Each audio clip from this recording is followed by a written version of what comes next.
Rose press box office நேயர்களுக்கு அன்பு வணக்கம். நிகழ்ச்சிக்குள்ள போறதுக்கு முன்னாடி லைக் ஷேர் சப்ஸ்கிரைப் பண்ணுங்க. வாங்க நிகழ்ச்சிக்குள்ள போலாம்.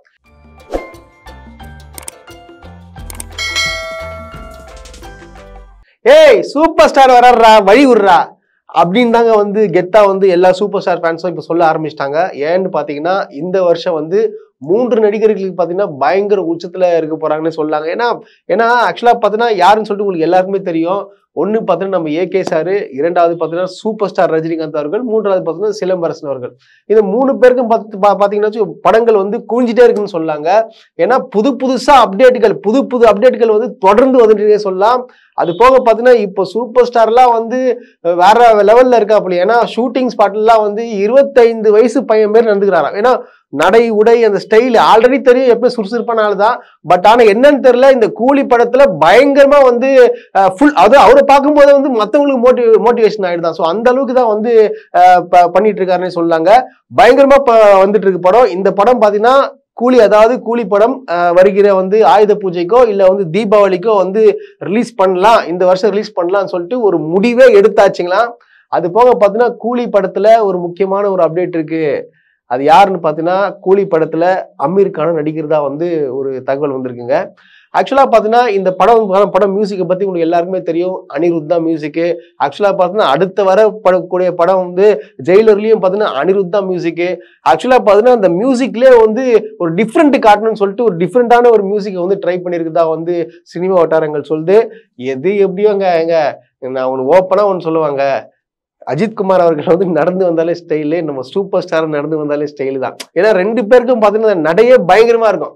என்ன இருந்தாலும் அஜித் அவர்கள் பாத்தீங்கன்னா சூப்பர் ஸ்டாரோட பயங்கரமான ஃபேன்ன்றது உங்களுக்கு எல்லாருக்குமே தெரியும். அதாவது என்ன சொல்ல வரேன்னா, இப்போ 2 பேருக்கும் பாத்தீங்கன்னா ஒரே டிஃபரன்ஸ் இருக்கு. 2 பேருக்கும் பாத்தீங்கன்னா தன்னடக்கம் ஜாஸ்தி. தன்னை எவ்வளவுதான் பெரிய ஆளா இருந்தாலும் காட்டிக்க மாட்டாங்க.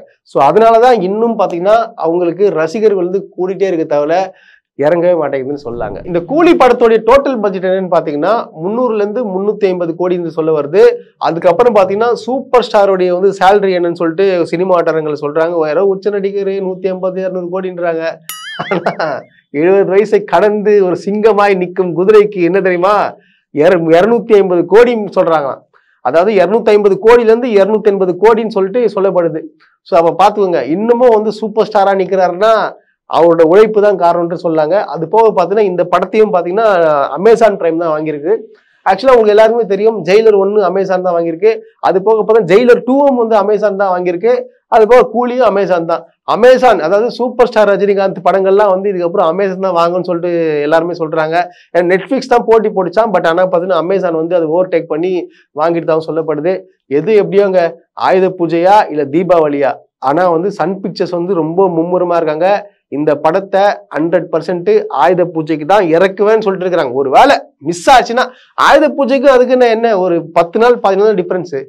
ஸோ அதனால பக்கா ஸ்கெட்ச் போட்டாச்சு. இந்த வாட்டி தீபாவளிக்கு அலற விட போறாங்க. அதனால வேற தேவையில்லாத படத்தெல்லாம் இறக்கி விட்டுற போறீங்க. அதனால அது வேண்டாம். சூப்பர் ஸ்டார் ஒருத்தர் தான், சூப்பர் ஸ்டார் தான் எப்பவுமே சூப்பர் ஸ்டாரு. அதுக்கப்புறம் சொல்றேன் கேளுங்க, சூப்பர் ஸ்டார்ன்ற பட்டம் அவருக்கு அவரே வச்சுக்கல, எல்லாரும் சேர்ந்து கொடுத்தது. அதனால சூப்பர் ஸ்டார் பட்டத்தை யாராலையும் புடுங்க முடியாதுன்றத நான் சொல்லிக்கிறேன். இந்த கூலி படம் பாத்தீங்கன்னு வச்சுங்களேன், மார்ச் மாசம் இறுதிக்குள் கன்ஃபார்மா முடிஞ்சிடும் சொல்லிட்டு டேரக்டர் சைட்ல இருந்தும் சரி, ரஜினி சைட்ல இருந்தும் சரி தெளிவா அப்டேட் பண்ணியாச்சு. ஏன்னா இன்னும் ஒரு 4-5 மாசத்துல கண்டிப்பா ரிலீஸ் பண்ணியே ஆகணும். ஏன்னா தீபாவளிக்கு கன்ஃபார்மா ரிலீஸ் பண்றாங்க, இல்ல ஆயுத பூஜைக்கு ரிலீஸ் பண்ணுவாங்க. ஏன்னா ஆயுத பூஜைக்கு ரிலீஸ் பண்ண படம் உங்களுக்கு எல்லாருமே ஞாபகம் இருக்குன்னு நினைக்கிறேன், பாஷா ரிலீஸ் பண்ணிருப்பாங்க. ஸோ அதே மாதிரி பாத்தீங்கன்னா இதுவும் ரிலீஸ் பண்ணலாம்னு சொல்லிட்டு ஒரு ஐடியால இருக்கிறாங்க. இது இப்போ இவங்க ஆக்சுவலா அப்டேட் கொடுக்க நம்மளுக்கு எப்பதான் படம் பார்ப்போம், தலைவரை ஸ்கிரீன்ல பார்ப்போன்ற ஒரு அது ஆக்சுவலா எந்த நடிகரை பார்த்தாலும் ஒரு வராதுங்க. ஒரு என்ன சொல்றேன்னா, இப்ப நீங்க எப்போ வேணா 90s கிட்ஸா இருந்தா நீங்க யோசிச்சு பாருங்க. சூப்பர் ஸ்டார் அவர்களை ஓப்பனிங் சீன் அந்த டைட்டில் கார்டு போடும் போது அது வரும் பாருங்க ஒரு பூரிப்பு, அதெல்லாம் வேற லெவல். இப்போ அஜித் அவர்களுக்கும் வரும், விஜயருக்கும் வரும், அது வேற விஷயம். பட் ஆனா சூப்பர் ஸ்டார்ன்றது பாத்தீங்கன்னா அது பார்த்துட்டு அது மியூசிக்கோட போட்டாங்கன்னு வச்சுக்கலாம், அதெல்லாம் சொல்றதுக்கே வார்த்தை இல்லைங்க. ஒரே சூப்பர் ஸ்டார், அதாவது ரஜினிகாந்த் அவர்கள் நடிக்கணும்ன்றது ரொம்பலாம் மெனக்கட்டே வேணாங்க. சும்மா அப்படி பொட்டினாலே நம்மளுக்கு கண்ணீர் வந்துடும். ஆனா ஒருத்தன் சொல்லியிருக்கிறான், ராம்கோபால் வர்மாவா, அவனுக்கு ஃபர்ஸ்ட் படமே எடுக்க தெரியாது. ஏதோ படம் எடுக்கிற ஏதோ த்ரில்லர் கதை எடுக்கிறேன்னு சொல்லிட்டு கிரிஞ்சா படம் எடுத்து வைக்கிற ஒரு டுப்பாகூரு அது வந்து சொல்றது வந்து சூப்பர் ஸ்டாருக்கு நடிக்க தெரியாதான். ஏன்டா உனக்கு முதல்ல படம் எடுக்க தெரியுமா உனக்கு? நீ யார போய் என்ன பேசிட்டு இருக்க? சூப்பர் ஸ்டார் தான் இந்தியாவில வந்து ஆக்சுவலா வந்து அப்பெல்லாம் நான் கேள்விப்பட்டிருக்கேன் சொன்னதை. ஜப்பானு அமெரிக்கா இந்த வெளிநாட்டுல நீங்க போன வச்சுங்களேன், ஐடென்டிஃபை பண்றது யாரை வச்சுதானா சூப்பர் ஸ்டார் அவர்களை வச்சுதானா. சூப்பர் ஸ்டார் இருக்கிற இடமா ஸோ அப்படின்னு சொல்லிட்டு தான் அந்த ஐடென்டிஃபை ஆகுமா. ஸோ அந்த அளவுக்கு இருக்கிற ஒரு மனுஷனை அசால்ட்டா வந்து நீ நடிக்க தெரியாதுன்ற. ஏய், ஜப்பான்ல போய் ரசிகர் மன்றத்தை பார்த்திருக்கியா நீ? கர்நாடகா விட்டு வெளியே தாண்டாலே ஆள் அட்ரஸே தெரியாது. இவர் வந்து சூப்பர் ஸ்டாரை வந்து விமர்சிக்கிறார், நடிக்கவே தெரியாதுன்னு சொல்லிட்டு. ஏன்னா அதுக்கப்புறம் அமிதாப் பச்சன் 2 பேருக்கு வந்து ஸ்லோ மோஷன் இல்லைன்னா வந்து பார்க்க முடியாதுன்ற. ஏன்னா நீ வந்து முள்ளு மலரம்ன்ற படம்லாம் நீ பார்த்திருக்கே இல்லையா? போயிட்டு பாரு போ, பார்த்ததான் தெரியும். அந்த ஒரு படம் போதும், ஏகப்பட்ட படம் இருக்குது, லைனா சொல்லே வரலாம். இந்த முள்ளும் மலரும் டைரக்டர் தானே, நீ போயிட்டு முள்ளும் மலரும் இந்த படத்தை மட்டும் பார்த்துட்டு பேசி இப்படி ஒரு நடிகனை வந்து நீ பார்த்துருக்கே முடியாது. அங்கன்னா அப்போ அந்த காலத்துல என்ன ஸ்லோமோ நந்தா போயிருந்தாரு. நீலாம் ஒரு டைரக்டர், அதாவது உன்னை நீ பப்ளிசிட்டி பண்றதுக்காக வந்து இந்த மாதிரியான தேவையில்லாத விமர்சனங்கள்லாம் வச்சேன்னா, அதாவது நீ ஒரு டைரக்டர்ன்ற பேரே வந்து நீ விட்டு போயிடுவ. அந்த அளவுக்கு வந்து உன்னை வந்து கலாய்க்க ஆரம்பிச்சிருவாங்க. அதனால சூப்பர் ஸ்டார் கிட்ட வச்சுக்காத, நீலாம் வந்து ஒரு டேஷ் தானி, புரியுதா? அடுத்து பாத்தீங்கன்னா நம்ம எஸ்டிஆரோட படங்கள் வந்து தொடர்ந்து வந்து வரப்போதுன்னே சொல்லாங்க. ஏன்னா பயங்கரமான அப்டேட்ல வந்து கொடுத்திருந்தாங்க. ஆக்சுவலா வந்து ஸ்பெஷலான சர்ப்ரைஸான விஷயம் என்னன்னு பாத்தீங்கன்னா, சந்தானமும் இந்த படத்துல, அதாவது 49 சந்தானமும் நடிக்க போறாருன்றதுதான் கூடுதல் பலங்க. ஏன்னா பாத்தீங்கன்னா சந்தானத்தை வந்து இன்ட்ரோடியூஸ் பண்ணி வச்சதே பாத்தீங்கன்னா எஸ்டிஆர் தான். எஸ்டிஆர் ஆக்சுவலா கேட்டாரு, சந்தானம் நீங்க கூட வந்து இந்த படத்துல நீங்க பேர் பண்ணீங்கன்னு கேட்ட உடனே சந்தானம் கிட்ட இருந்து வந்த ஒரே பதில், தலைவா என்ன தலைவா நீ வந்து இப்படி சொல்லிட்ட, நீ கூப்பிட்டு நான் வராம இருப்பேனா அப்படின்னு சொல்லிட்டாங்க. ஆக்சுவலா பார்த்தா இந்த படத்துல வந்து யாரு டைரக்டர்னு பாத்தீங்கன்னா ராம்குமார்ன்றவர் தான் எடுக்கிறாரு. ராம்குமார் யாருமே இல்லைங்க, அந்த பார்க்கிங் படம் பார்த்திருப்பீங்க, ஒரு சின்ன ஸ்டோரி தான், அந்த பயங்கரமா வந்து கிறிஸ்பா ஒரு த்ரில்லிங்கா வந்து படத்தை கொண்டு போயிருப்பாரு டைரக்டர்.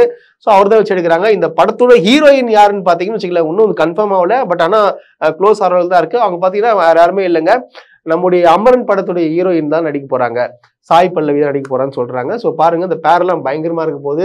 ஆக்சுவலா டேரக்டரும் சூப்பர் டேரக்டர், சந்தானமும் சிம்புவும் சேர்ந்தா அது எப்படி இருக்குன்றது உங்களுக்கு நல்லாவே தெரியும். ஆக்சுவலா அந்த படத்துடைய மியூசிக் டைரக்டர் யாருன்னு பாத்தீங்கன்னா யுவன் சங்கர் ராஜா அவர்களும் சொல்லப்படுதுங்க. ஆக்சுவலா அடுத்தோட அப்டேட் பாத்தீங்கன்னா அது பயங்கரமான அப்டேட்டு. அந்த அப்டேட் எப்படி சொல்றேன்னு பார்த்தீங்கன்னா, நம்மளாம் சின்ன வயசுல பார்ப்போம் அந்த படத்தோட சிம்புவோட படம்லாம் வந்து சிம்பு சினி ஆர்ட்ஸ் அப்படின்னு சொல்லிட்டு வரும். பட் ஆனால் சிம்புன்ற பேரை எடுத்துட்டு அட்மேன் சினி ஆர்ட்ஸ்ன்னு சொல்லிட்டு ப்ரொடக்ஷன், அதாவது 50வது படம் வந்து சிலம்பரசன் அவர்கள் தான் வந்து இந்த படத்தையே வந்து ப்ரொடக்ஷன் பண்ண போறாரு. இந்த படமும் வந்து பார்த்தா யார் எடுக்க போறான்னு பார்த்தீங்கன்னா தேசிங்கு பெரியசாமி அவர்கள் தான் எடுக்க போறாரு. தேசிங்கு பெரியசாமி அவர்கள் வந்து இதுக்கு முன்ன ஒரு படம் எடுத்திருப்பாரு, கண்ணும் கண்ணும் கொள்ளையடித்தால். அது ஆக்சுவலாக வந்து ரொம்ப வந்து ஒரு கிரைம், அதாவது ஜாலியா இருக்கிற ஒரு இடத்துல வந்து ரொம்ப ட்விஸ்ட் அண்ட் டர்ன்ஸ் உள்ள படம், அதாவது திருடுவாங்க, அதுவும் மிகவும் சுவாரஸ்யமா காட்டியிருப்பாங்க. காமெடி ஃபன் எலிமெண்ட்ஸ் நல்லா இருந்துச்சு. அது ஆக்சுவலா வந்து அன்எக்ஸ்பெக்டட் மூவின்னு சொல்லுவாங்க. சாதாரண பார்த்தீங்கன்னா அந்த படம் இந்த அளவுக்கு பயங்கரமா இருக்கு அப்படின்னு சொல்லிட்டு பாராட்டு பெற்றதாங்க. இந்த படத்தை பார்த்துட்டு சூப்பர் ஸ்டார்கள் கூட வந்து தேசிங்கு பெரியசாமி கால் பண்ணி வாழ்த்து சொன்னாருன்றது உங்களுக்கு எல்லாருக்குமே தெரியும். அடுத்த அப்டேட் என்னன்னு பாத்தீங்கன்னா 51 பாத்தீங்கன்னா ஆல்ரெடி ஏஜிஎஸ் படம் எடுத்தாலே அவங்க வந்து கிளியரா மென்ஷன் பண்ணிருவாங்க இது வந்து எப்போ ரிலீஸ் ஆக போகுதுன்னு சொல்லிட்டு. ஏன்னா அதுக்கு தான் ஓட முடியும். அது இப்போ ரிலீஸ் டேட் சொல்லிட்டு அதுக்கப்புறம் நம்ம பண்ணிக்கலாம்னு சொல்லிட்டு அவங்க பேர் பண்றாங்க. கிளியரா மென்ஷன் பண்ணிடுறாங்க, சம்மர் 2026 ரிலீஸ் பண்ண போறதா வந்து அவங்களும் வந்து இன்ஃபர்மேஷன் கொடுத்தாச்சு. இந்த படம் வந்து ஆக்சுவலா இன்னும் ஷூட்டிங்லாம் இதுக்கு ஸ்டார்ட் ஆகல, பட் ஆனால் இன்னும் 3 to 4 monthsல ஸ்டார்ட் ஆகும்னு சொல்லிட்டு அந்த ஏஜிஎஸ்ல இருந்து இன்ஃபர்மேஷன் கொடுத்துக்கிறாங்க. சிலம்பரசன் அவர்களுக்கு வந்து எப்படின்னா February 3ஆம் தேதியே பாத்தீங்கன்னா 3 படத்தையும் கொடுத்துட்டாரு.